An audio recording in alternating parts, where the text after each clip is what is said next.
તો પીએમ નરેન્દ્ર મોદી સંબોધન કરી રહ્યા છે। સીધા જોઈએ ત્યાં। स्थानों पर रहे, वहां पानी की इतनी दिक्कत उन्होंने देखी नहीं थी। बिना पानी की जिंदगी का दर्द क्या होता है वो उन्हें पता ही नहीं था। घर में पानी, स्विमिंग पूल, उसमें भी पानी, सब जगह पानी पानी। ऐसे लोगों ने कभी गरीबी देखी ही नहीं थी। इसलिए गरीबी उनके लिए एक आकर्षण रही, लिटरेचर और बौद्धिक ज्ञान दिखाने का जरिया बन गई। इन लोगों में एक आदर्श गांव के प्रति मोह होना चाहिए था, लेकिन ये लोग गांव के अभावों को ही पसंद करते रहे। मैं तो गुजरात जैसा राज्य से हूं जहां अधिकतर सूखे की स्थिति मैंने देखी है। मैंने ये भी देखा है कि पानी की एक एक बूंद का कितना महत्व होता है। इसलिए गुजरात का मुख्यमंत्री रहते हुए लोगों तक जल पहुंचाना और जल संरक्षण मेरी प्राथमिकताओं में रहे। हमने ना सिर्फ लोगों तक, किसानों तक पानी पहुंचाया, बल्कि ये भी सुनिश्चित किया कि भूजल स्तर बढ़े। ये एक बड़ी वजह रही कि प्रधानमंत्री बनने के बाद मैंने पानी से जुड़ी चुनौतियों पर लगातार काम किया है। आज जो नतीजे हमें मिल रहे हैं वो हर भारतीय को गर्व से भर देने वाले हैं। आजादी से लेकर 2019 तक हमारे देश में सिर्फ 3 करोड़ घरों तक ही नल से जल पहुंचता था। 2019 में जल जीवन मिशन शुरू होने के बाद से 5 करोड़ घरों को पानी के कनेक्शन से जोड़ा गया है। आज देश के लगभग 80 जिलों के करीब 1.25 लाख गांवों के हर घर में नल से जल पहुंच रहा है। यानी पिछले 7 दशकों में जो काम हुआ था, आज के भारत ने सिर्फ 2 साल में उससे भी ज्यादा काम करके दिखाया है।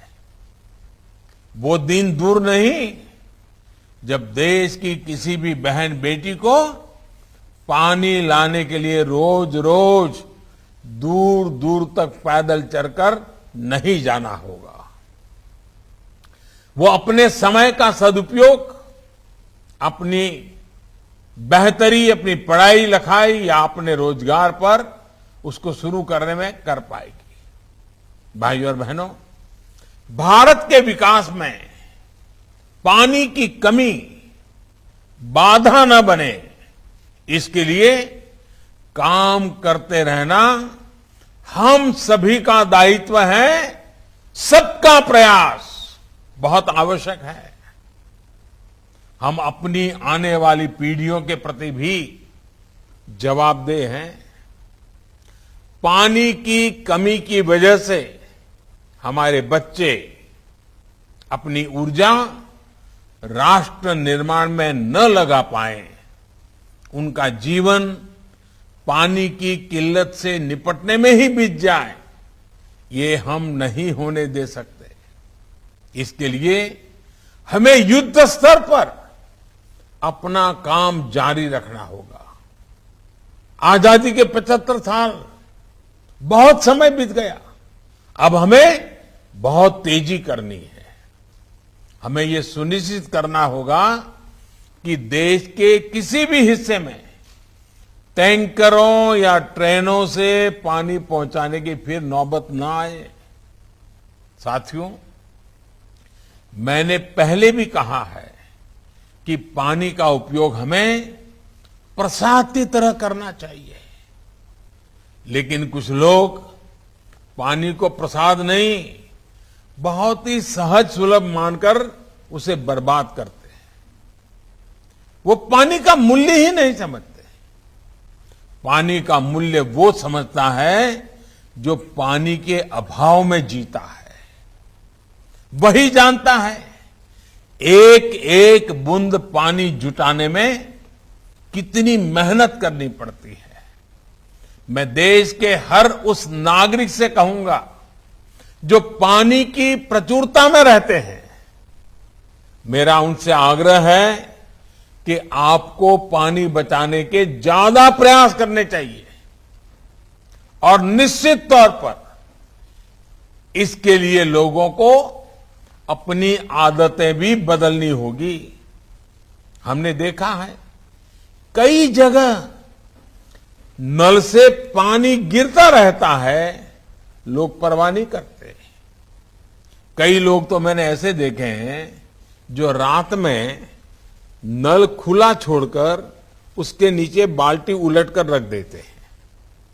सुबह जब पानी आता है, बाल्टी पर गिरता है, तो उसकी आवाज उनके लिए मॉर्निंग अलार्म का काम करती है। वो ये भूल जाते हैं कि दुनिया भर में पानी की स्थिति कितनी अलार्मिंग होती जा रही है। मैं मन की बात में भी अक्सर ऐसे महानुभावों का जिक्र करता हूं जिन्होंने जल संरक्षण और जल संचयन को अपने जीवन का सबसे बड़ा मिशन बनाया हुआ है। ऐसे लोगों से भी सीखा जाना चाहिए, प्रेरणा लेनी चाहिए। देश के अलग अलग कोनों में अलग अलग प्रयोग होते हैं, उसकी जानकारी हमें अपने गांव में काम आ सकती है। आज इस कार्यक्रम से जुड़ी देश भर की ग्राम पंचायतों से भी मेरा आग्रह है, गांव में पानी के स्रोतों की सुरक्षा और स्वच्छता के लिए जी जान से काम करें। बारिश के पानी को बचा रखकर घर में उपयोग से निकले पानी का खेती में इस्तेमाल करके कम पानी वाली फसलों को बढ़ावा देकर ही हम अपने लक्ष्यों को हासिल कर सकते हैं। साथियों, देश में बहुत से क्षेत्र ऐसे हैं जहां प्रदूषित पानी की दिक्कत है। कुछ क्षेत्रों में पानी में आर्सेनिक की मात्रा अधिक होती है। ऐसे क्षेत्रों में हर घर में पाइप से शुद्ध जल पहुंचना वहां के लोगों के जीवन को मिले सबसे बड़े आशीर्वाद की तरह है। एक समय इंसेफेलाइटिस, दिमागी बुखार से प्रभावित देश के 61 जिले में, 60 से अधिक जिले में नल कलेक्शन की संख्या सिर्फ 8 लाख थी। आज ये बढ़कर 1 करोड़ 11 लाख से ज्यादा हो गई है। देश को जो जिले विकास की दौड़ में सबसे पीछे रह गए थे, जिन जिलों में विकास की एक अभूतपूर्व आकांक्षा है, वहां प्राथमिकता के आधार पर हर घर जल पहुंचाया जा रहा है। आकांक्षी जिलों में अब नल कनेक्शन की संख्या 31 लाख से बढ़कर 1 करोड़ 16 लाख से ज्यादा हो गई है। साथियों, आज देश में पीने के पानी की सप्लाई ही नहीं, पानी के प्रबंधन और सिंचाई का एक व्यापक इंफ्रास्ट्रक्चर खड़ा करने को लेकर भी बड़े स्तर पर काम चल रहा है। पानी के प्रभावी प्रबंधन के लिए पहली बार जल शक्ति मंत्रालय के अंतर्गत पानी से जुड़े अधिकतर विषय लाए गए हैं। मां गंगा जी के साथ साथ दूसरी नदियों के पानी को प्रदूषण मुक्त करने के लिए स्पष्ट रणनीति के साथ काम चल रहा है। अटल भूजल योजना के तहत देश के 7 राज्यों में ग्राउंड वाटर लेवल को ऊपर उठाने के लिए काम हो रहा है। बीते 7 सालों में प्रधानमंत्री कृषि सिंचाई योजना के तहत पाइप इरिगेशन और माइक्रो इरिगेशन पर भी बहुत बल दिया गया है। अब तक 13 लाख हेक्टेयर से अधिक जमीन को माइक्रो इरिगेशन के दायरे में लाया जा चुका है। पर ड्रॉप मोर क्रॉप, इस संकल्प को पूरा करने के लिए अनेक ऐसे प्रयास चल रहे हैं। लंबे समय से लटकी सिंचाई की 99 बड़ी परियोजनाओं में से लगभग आधी पूरी की जा चुकी है और बाकियों पर तेजी से काम चल रहा है। देश भर में डैम्स की बेहतर मैनेजमेंट और उनके रखरखाव के लिए हजारों करोड़ रुपए से एक विशेष अभियान चलाया जा रहा है। इसके तहत 200 से अधिक डैम्स को सुधारा जा चुका है। साथियों, कुपोषण के खिलाफ इस लड़ाई में भी पानी की बहुत बड़ी भूमिका है। हर घर जल पहुंचेगा तो बच्चों का स्वास्थ्य भी सुधरेगा। अभी हाल ही में सरकार ने पीएम पोषण शक्ति निर्माण स्कीम को पीएम पोषण योजना को मंजूरी दी है। इस योजना के तहत देश भर के स्कूलों में बच्चों की पढ़ाई भी होगी और उन्हें पोषण भी सुनिश्चित किया जाएगा। इस योजना पर केंद्र सरकार 54,000 करोड़ रुपए से अधिक खर्च करने जा रही है। इसका लाभ देश के करीब करीब 12 करोड़ बच्चों को होगा। साथियों, हमारे यहां कहा जाता है कि उपकर्तुम यथा सुअल्पम समर्थो न तथा महान, प्रायः कुपः तुषाम हंति सततम न तु बारिधि। यानी पानी का एक छोटा सा कुआं लोगों की प्यास बुझा सकता है, जबकि इतना बड़ा समुंदर ऐसा नहीं कर पाता। ये बात कितनी सही है।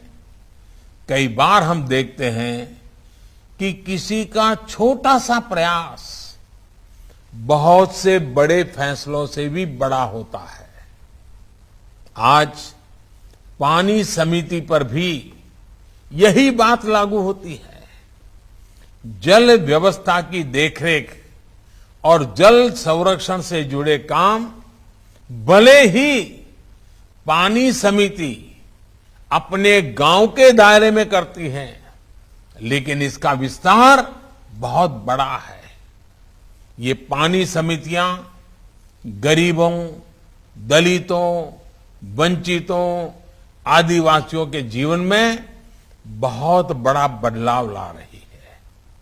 जिन लोगों को आजादी के बाद 7 दशकों तक नल से जल नहीं मिल पाया था, छोटे से नल ने उनकी दुनिया ही बदल दी है। और ये भी गर्व की बात है कि जल जीवन मिशन के तहत बन रही पानी समितियों में 50% सदस्य अनिवार्य रूप से महिलाएं ही होती हैं। ये देश की उपलब्धि है कि इतने कम समय में करीब 3.5 लाख गांवों में पानी समितियां बन चुकी हैं। अभी कुछ देर पहले हमने जल जीवन संवाद के दौरान भी देखा है कि इन पानी समितियों में गांव की महिलाएं कितनी कुशलता से काम कर रही हैं। मुझे खुशी है कि गांव की महिलाओं को अपने गांव के पानी की जांच के लिए विशेष तौर पर ट्रेनिंग भी दी जा रही है।